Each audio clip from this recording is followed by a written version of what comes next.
Hola, soy la Basmati de nuevo con vosotros.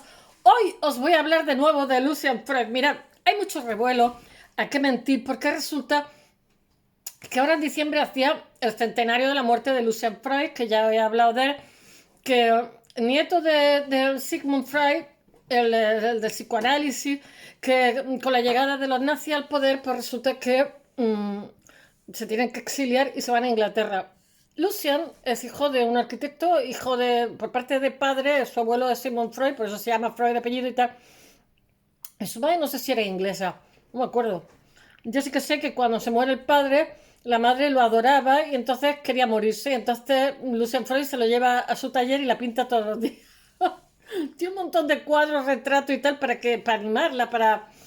Entonces, bueno, este hombre se muere con 87 años eh, y había nacido en 1922, en diciembre, me parece que el 13 de diciembre, pues ha hecho el centenario de su nacimiento. Y durante su vida era un poco especial. O sea, dicen que tuvo 40 hijos, que engendró 40 hijos, pero solamente ha reconocido 14. Después yo alucino porque resulta que se llama, me parece que hay un tal Dawson que era su asistente, su ayudante, que le hacía mandado, le preparaba todos los materiales antes de que él empezara a trabajar, etcétera, etcétera. Está con él hasta el día de su muerte. Comía con él, discutía con él. Por lo visto fue un hombre bueno porque le dejó su estudio que está en Kensington y que es una zona noble de Londres, una zona cara, y él lo mantiene tal cual. Porque dijo, Lucian Freud le dijo a él que no se lo podía dejar a sus hijos porque si no, no se pondrían de acuerdo jamás y seguro que armarían algún lío, etcétera. Conclusión, se lo deja a él. Y le deja también a su asistente, o sea, tuvo no sé cuántas esposas, uno con 4 hijos, otro con 5 hijos, yo qué sé. Y al final estaba totalmente solo. Y a quien le deja las cosas es a su asistente. Yo creo que le ha dejado la herencia también, no lo sé, me imagino que los hijos le habrá dejado algo. Pero el que tiene la fundación es este hombre y resulta que como ahora mismo hay una exposición en la National Gallery sobre el centenario de su nacimiento, una retrospectiva preciosísima que viene ahora a Madrid en febrero. Termina en enero, no me acuerdo si el 15 o el 20 o algo así, y a principios de febrero de 2023 estará en Madrid. Entonces, hay un revuelo porque normalmente nosotros, obra de él solamente tiene el Thyssen y no sé si tiene una, no, tiene dos, porque son los retratos del barón Thyssen-Bornemisza que le hizo retrato. Él dice que no le gustaba, o sea, entonces este señor, vamos a ver, por parte, este señor, el Dawson, que es galés, que es también fotógrafo y es pintor y hace sus exposiciones, iba a hacer ahora una y tal, es el hombre de confianza de Lucian Freud, con el cual, digamos, está hasta su muerte, es el brazo en el que se apoya. Ha recibido a los periodistas españoles y entonces le ha estado hablando de Lucian Freud. Por eso he querido volver a hablaros de Lucian Freud porque dais una imagen muchísimo más aproximada que me encaja totalmente con el personaje. Ha dicho que era, eh, lo cifra así, egoísmo, pasión y determinación. Él dice que por mucho que amara a una mujer, por mucho que le gustara, por muchos hijos que tuviera, da gusto que no le gustaba vivir con nadie porque eso le impedía concentrarse en la pintura, etcétera. Entonces, pues se quedó solo. O sea, engendra 4 hijos y está solo, enfermo, a la hora de la muerte, es su secretario que le hace cosas. Pero es que él quería llevar esa vida porque él era muy solitario, apenas salida.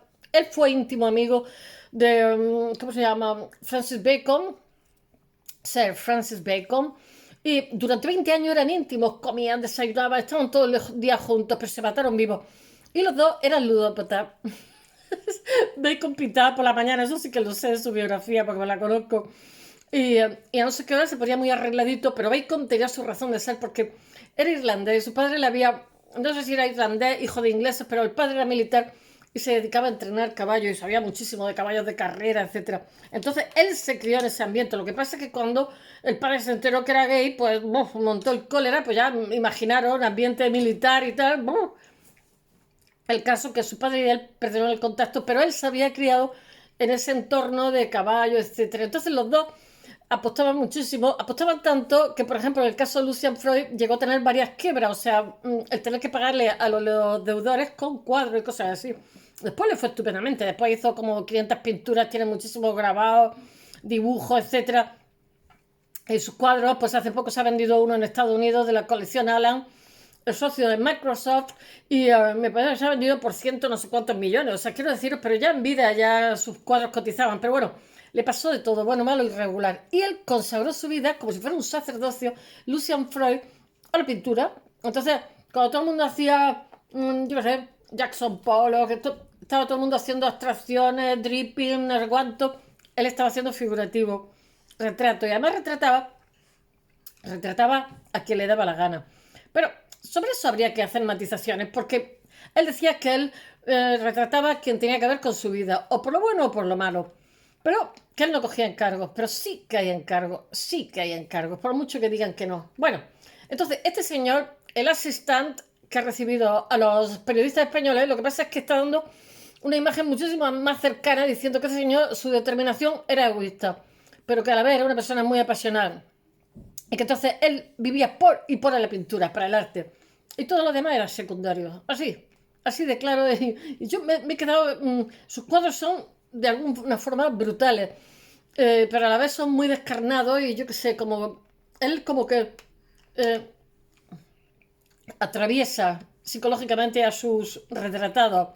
Además los torturaba. Con la única que no pudo hacerlo fue con la reina de Inglaterra, que él solicitó hacerle un retrato. Le hizo un retrato pequeñito. Porque él era lento como el caballo del malo. Él era. Necesitaba días, semanas. Lo hacía posar todos los días. Se desesperaban.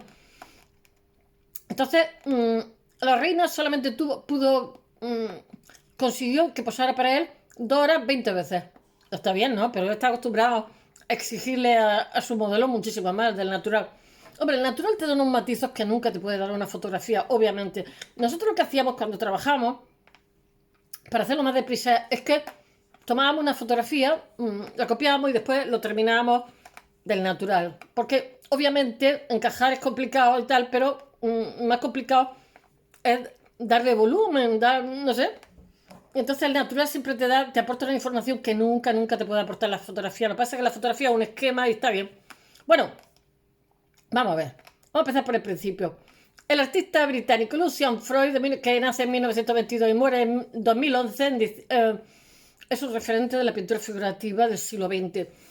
Um, Francis Bacon y a él le llamaron, junto a otros cuantos más, la Escuela de Londres, que no les hizo ninguna gracia. Pero el hecho real es que son como jóvenes después de una Segunda Guerra Mundial que empiezan a hacer cosas totalmente diferentes y bueno, que suponen una nueva vía por donde va a transcurrir el arte. Después será lo que sea, ¿no?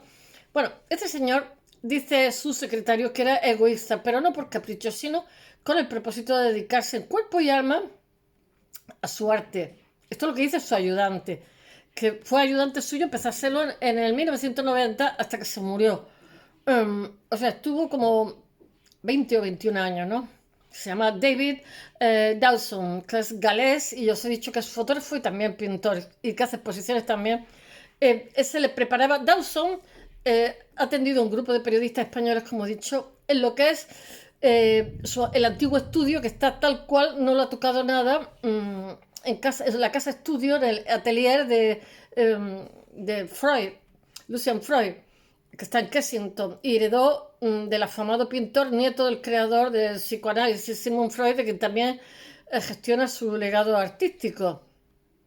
Bueno, aunque tuvo 14 hijos reconocidos, en realidad son 40 los que tuvo, a todos les pagó universidad, tantos colocadísimos, son muy inteligentes.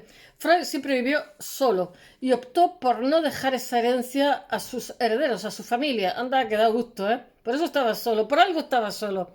A pesar de que no se porque dice que no se pondrían de acuerdo para tomar decisiones. Hombre, es que había montones de hijos de madres distintas y de épocas distintas. Y, y bueno, entonces pues, por eso cogió a su asistente, que fue el que estuvo con él hasta el último momento de su vida, mm, y le dejó la herencia. A saber por qué se había quedado solo, ¿eh? Porque es que aguantar un hombre así era una persona osca, introvertida y gruñón. Estuvo viviendo en Marruecos, como dije la otra vez. Este pintor y fotógrafo, su asistente fue 8 veces modelo de su pintura. Y abre excepcionalmente las puertas de su residencia con motivo de la retrospectiva que va a haber ahora en el Thyssen, que se inaugura a principios como el 10 o el 12, me parece, de febrero de 2023 en el Thyssen. Entonces ha ido un grupo de periodistas ahí, la estaba chinchando, tirando de la lengua, preguntando. Eh, bueno, la exposición se llama Lucian Freud, Nuevas Perspectivas y se mostrará en el Museo Thyssen desde el 14 de febrero al 18 de junio. Eh, Viene de una exposición también larga de Inglaterra, de la National Gallery, que os he dicho. Y tras, eh, la National Gallery la inauguró el 1 de octubre y termina el 22 de enero. Y después la muestra comisariada por Daniel Herman y Paloma Larcó tratan de ofrecer un punto de vista más fresco del autor, menos intelectualizado. Yo es que no puedo con esa parte de la historia del arte de intentar explicar por qué los pintores hicieron esto o lo otro. No sé, no me hagáis, no me tiréis de la lengua. Porque yo estaba en el otro lado del espejo y todo parecido con la realidad, mera coincidencia. Cuando empiezan a decir la paleta de colores, salgo corriendo. Salgo corriendo. O la poética del espacio. Hay frases que son, me chirrían. La obra de arte, en fin. Bueno, la exposición, la narración que están haciendo para esta muestra intenta que sea más fresca, menos biográfica, que son como muy lineales, y psicoanalítica de la producción de uno de los pintores británicos modernos más cotizados, tan conocidos por sus subversivas obras como por su vida llena de excesos. No paró, no paró. Dawson, que es el secretario que tenía, muestra el lugar de trabajo del artista, que está todo igual de caótico y desordenado. Todas las paredes y todos los suelos llenos de pintura petrificada, como lo dejó él. Si veis también el estudio de Francis Bacon, también os sorprendería. Sucio. Bueno, es que los talleres, si están ordenados, es porque no se trabaja. La gente que tiene manía de, ay, esto tiene que estar así, así. Bueno, tú preocúpate de lo tuyo y deja que los demás nos busquemos la vida. Bueno, la muerte de Francis Bacon, hoy de Lucian Freud, fue el 20 de junio de 2011. Pues hace casi 12 años, 11 años y pico. Y ha dejado tal cual, o sea, no ha tocado el estudio para nada. Las paredes están con restos de pintura, trapo amontonado en el suelo, un caballete, porque él pintaba de pie. Cientos de pinceles con la pintura y un mobiliario que tenía muy desvencijado, que era ya millonario, que aparecían sus cuadros, pero él vivía por y para trabajar.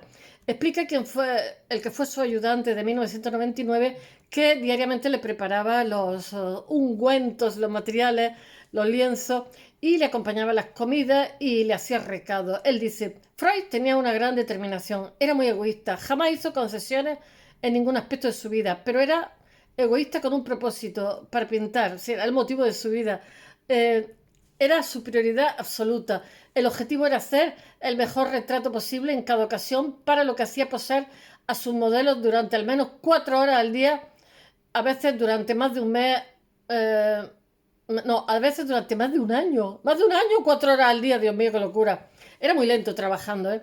En esas largas sesiones, dice el secretario, uno experimentaba de todo tipo de emociones. Al final la gente volvía, porque Freud era buena compañía, divertido, le hablé por el apellido, en vez de decir Lucian, dice Freud. Era buena compañía, divertido y culto.